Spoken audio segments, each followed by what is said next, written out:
Good day everyone, I am Mary Grace Orense and I'm going to be your instructor for today's panel discussion. So to make this panel discussion a success, as an instructor, I assign specific roles for each members. So we have a moderator who will keep the discussion on theme and will encourage the members to have interactions with each other. Next is our panelists who will give their insights or opinions about the topic. And lastly is our audience who will ask some questions for some clarifications about the theme. So, let us now proceed to our panel discussion. May I call on our moderator, Miss Miranda? Miss Miranda, the stage is all yours. Good day everyone!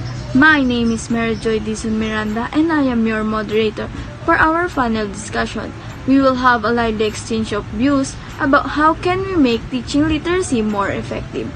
For our house rules, each panelist will be given a time to share his or her ideas on the topic. While a panel show his or her views, the other panelists should not interrupt.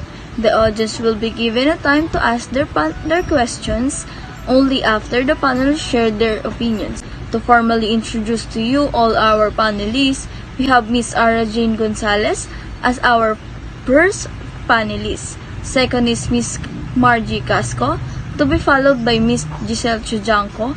Last but not the least, Miss Makatangay, and the rest of the members will be our audience. Our audiences are Miss Lainey Lumanta, Miss Camila Ricario, Miss Nicole Carriazo, and Miss Mary Grace Villanueva.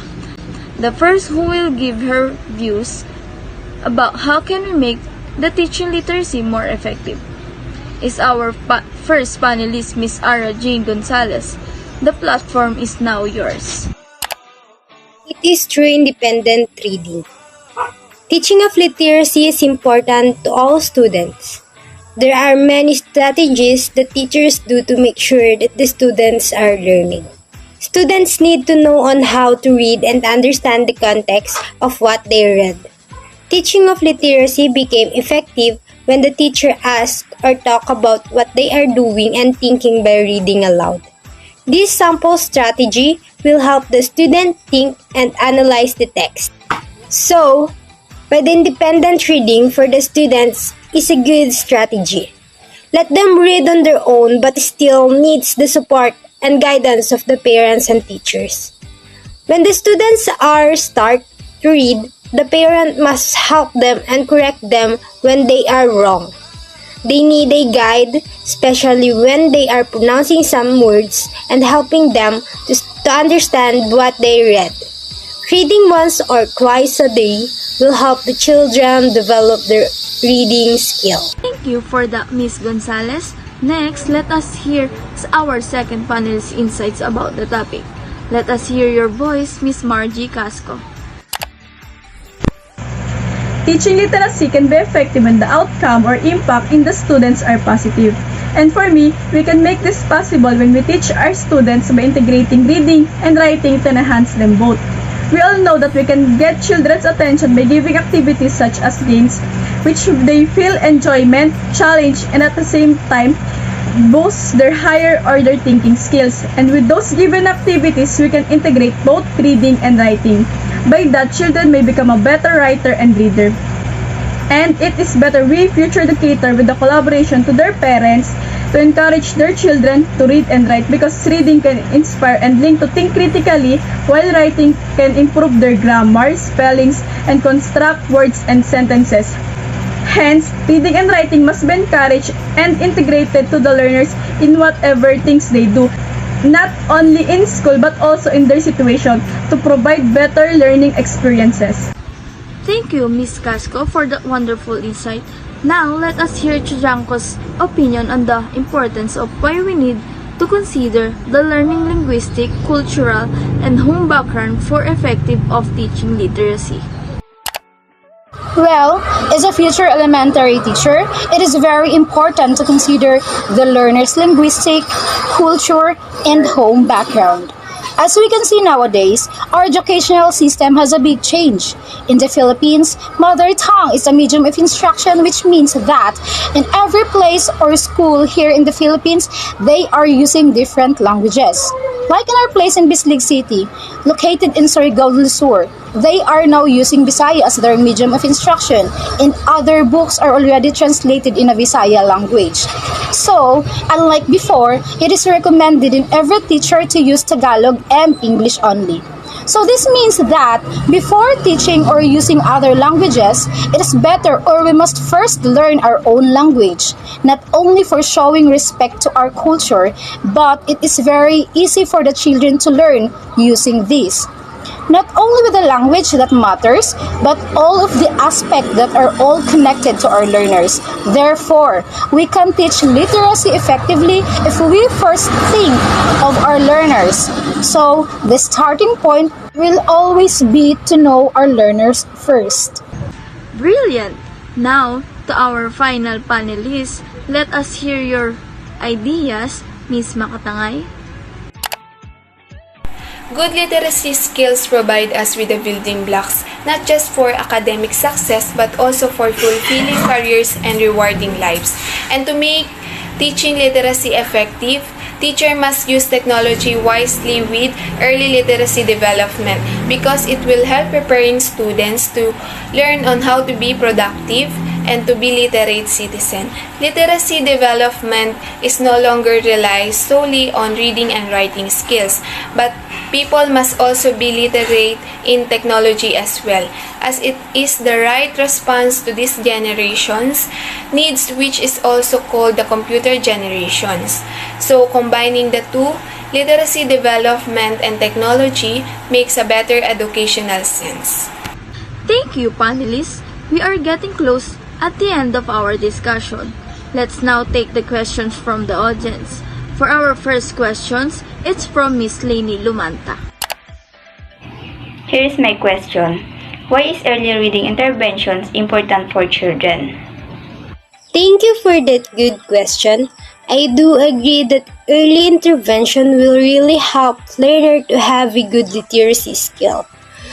Early reading intervention will help each individual to make good choices from an early start. There are many children at risk of getting reading difficulties, including those who have phonological problems and who have not fully developed oral language skills. Thank you for that, Miss Lainey Lumanta. Our next audience is Miss Camila Ricari. Thank you, Ms. Moderator. So my question is, how can we effectively develop the students' learnings in terms of their literacy skills, behaviors, and attitudes? In developing students' emergent literacy, the teacher must provide concrete language. Make sure the language you use is understandable and accurate to students' age. Teacher must also expose students to communicate and interact with their surroundings. Encourage the students to have conversation to people around them. Teacher must also make sure that reading and writing is part of students' daily routine. Again, thank you for our audience and panelists. Our third audience is Miss Nicole Carriazo. Let our panelists hear your question. Based on the principle for the effectiveness of teaching literacy, these four instructions, which are phonemic awareness instruction, decoding instruction, comprehension instruction, and fluency instruction, will help us attain its effectiveness. The question is, how can we make these four principles possible in order to be effective in teaching literacy? Thank you for the interesting question. These four instructions under the principle for the effectiveness of teaching literacy are all and must be given importance. Thus, it is something like a step-by-step procedure for me. So first, we need to introduce the letters, words, and syllables, and all of those are under the phonemic awareness. It can be done in 9 steps. So as we as the instructor, we need to first, listen up. Second, focus in rhyming. Third, follow the beat. Fourth, get in guesswork. Fifth, carry a tune. 6, connect the sounds. 7, break apart words. 8. Get creative with crafts. And lastly, 9. You can search online. Next step is the decoding instruction. After we introduce them the letters, words, and syllables, now we will involve taking apart the sounds in words, which is also called segmenting and blending sounds together. It requires both knowledge of letter-sound relationships as well as an ability to apply the knowledge to successfully identify written words and make meaning. One of its example is the use of context clues to read and understand heteronyms, where words are spelled the same but pronounced differently or have different meanings. After those two instructions, it would be the time that we will help them boost their comprehension, not just in reading but also what other people will say to them. So the key word here is to understand. And the last step is the fluency, which can be attainable with the presence of the three instructions mentioned a while ago. So fluency comes with understanding, clarity, speed, pronunciation, and loudness. Thank you with that.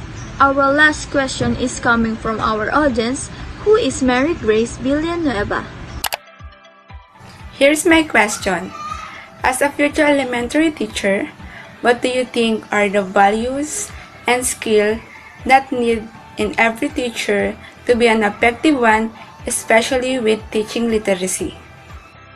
Thank you, Ms. Villanueva, for that question. As a future elementary teacher, first and foremost, I need to be more knowledgeable enough in all the topics that I'm going to teach.